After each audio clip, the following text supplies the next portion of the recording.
मुंबई में होने वाले आगामी बीएमसी चुनाव के पहले विपक्षी अलायंस महाविकास आघाड़ी पूरी तरह से टूट चुका है।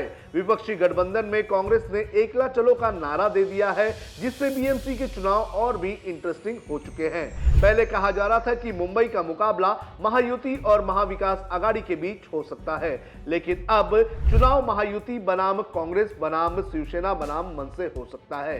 कांग्रेस का कहना है कि वो बीएमसी के चुनाव हमेशा ही अकेले लड़ती रही है और ये चुनाव भी वो अकेले ही लड़ेगी। जहां एक तरफ अकेले जाने से कांग्रेस को ये उम्मीद है कि उसे अच्छी सीटों पर जीत हासिल होगा, तो वहीं दूसरी तरफ जानकारों का मानना है कि इससे राज और उद्धव ठाकरे को बड़े पैमाने पर नुकसान होगा। आइए इस वीडियो में हम आपको बताएंगे कि कांग्रेस के एकला चलो के नारे से किसको सबसे ज्यादा नुकसान हो सकता है। नमस्कार, आप देख रहे हैं लोकमत हिंदी। मेरा नाम है सोनू कनौजिया। सबसे पहले बात करेंगे उद्धव ठाकरे की। कांग्रेस के एकला चलो के नारे से सबसे ज्यादा और सबसे पहला नुकसान उद्धव ठाकरे को होने की उम्मीद है। आपको बता दें कि जब 2019 में उद्धव ठाकरे के नेतृत्व में महाविकास आघाड़ी की सरकार बनी थी, तो उसके बाद उद्धव ठाकरे के समर्थन में काफी सेक्युलर वोट आए थे, जिसका असर 2024 के लोकसभा चुनाव में भी देखने मिला था। और अब कांग्रेस के अलग जाने की वजह से सेक्युलर वोटों का बंटवारा हो सकता है। जो वोट उद्धव ठाकरे के हिस्से में आए थे, अब वो वोट वापस कांग्रेस के पास जा सकते हैं। इसके अलावा उद्धव ठाकरे को मुस्लिम वोटों से भी हाथ धोना पड़ सकता है। मुंबई में करीब 19% मुस्लिम वोटर है, जो काफी निर्णायक साबित होते हैं। महाविकास आघाड़ी होने के कारण लोकसभा चुनाव में मुंबई के मुस्लिम वोटर्स ने उद्धव ठाकरे के उम्मीदवार अरविंद सावंत को वोट दिया था। विधानसभा चुनाव में भी इसी तरह का पैटर्न देखने मिला था, लेकिन अब कांग्रेस के अलग जाने की वजह से मुस्लिम वोटों का भी बंटवारा हो सकता है और इसके विभाजन से बीजेपी को फायदा होगा। शरद पवार को होगा कितना नुकसान, यह भी आपको बता देते हैं। उद्धव के बाद कांग्रेस के इस फैसले से शरद पवार की एनसीपी को भी नुकसान हो सकता है। कांग्रेस की ही तरह एनसीपी का भी मुस्लिम वोट बैंक काफी मजबूत रहा है। अगर कांग्रेस महाविकास आघाड़ी के बैनर के तले ये चुनाव लड़ती, तो उसका फायदा एनसीपी को उनकी सीटों पर भी मिल सकता था, लेकिन अब ऐसा नहीं हो पाएगा। अब राज ठाकरे को कितना फायदा और कितना नुकसान होगा, यह भी आपको बता देते हैं। कांग्रेस के अलग होने से राज ठाकरे को भी कुछ हद तक नुकसान हो सकता है। राज ठाकरे भले ही मराठी अस्मिता और हिंदुत्व की बात करते हों, लेकिन मराठी वोटर्स में कुछ पढ़े लिखे सेक्युलर वोटर्स है जो राज ठाकरे के साथ रहे हैं। कांग्रेस के अकेले जाने की वजह से ये वोटर्स राज ठाकरे से छूटने की उम्मीद लगाई जा रही है। अब बीजेपी को किस तरह से नुकसान हो सकता है, यह भी आपको बता देते हैं। ये काफी इंटरेस्टिंग है। कांग्रेस का अकेले मुंबई में लड़ने की वजह से बीजेपी को भी नुकसान हो सकता है। पिछले कई चुनाव में हमने देखा है कि बीजेपी कांग्रेस के खिलाफ चुनाव काफी आसानी से जीत जाती है, लेकिन क्षेत्रीय पार्टियों से लड़ना उसके लिए थोड़ा मुश्किल होता है। अगर कांग्रेस महाविकास आघाड़ी में रहकर चुनाव लड़ती, तो बीजेपी के लिए कांग्रेस के जरिए उद्धव ठाकरे, राज ठाकरे और शरद पवार को निशाना बनाना काफी आसान होता। लेकिन अब कांग्रेस के अकेले चुनाव लड़ने के फैसले से बीजेपी को कांग्रेस के लिए अलग रणनीति, राज ठाकरे उद्धव ठाकरे के लिए और शरद पवार के लिए अलग अलग रणनीति बनानी होगी।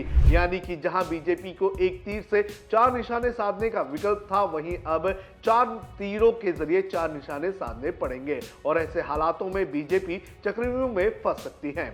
अब कांग्रेस के इस फैसले से कांग्रेस को किस तरह से नुकसान हो सकता है, यह भी आपको बता देते हैं। बीएमसी के पिछले 2 चुनाव में कांग्रेस को अकेले लड़ने पर बड़े पैमाने पर नुकसान हुआ है और जिस तरह से बिहार और महाराष्ट्र के विधानसभा चुनाव के नतीजे आए हैं, उससे कांग्रेस का ग्राफ लगातार नीचे गिरता जा रहा है। 2012 के बीएमसी चुनाव में कांग्रेस 75 से 51 पर आ गई थी और 2017 के चुनाव में 51 से 34 पर आ चुकी है। तो ऐसे में कांग्रेस को उनके गठबंधन के साथियों की ज्यादा जरूरत है और ऐसे हालातों में अगर कांग्रेस अकेले चुनाव लड़ने का निर्णय लेती है, तो ये उसके लिए सुसाइड अटेम्प्ट से कम नहीं हो सकता है। लेकिन कांग्रेस के पास एक मौका वो भी है जब 2007 की तरह वो नतीजे ला सके। अब आपको सुनाते हैं कि कांग्रेस के नेताओं ने एकला चलो पर क्या कहा है।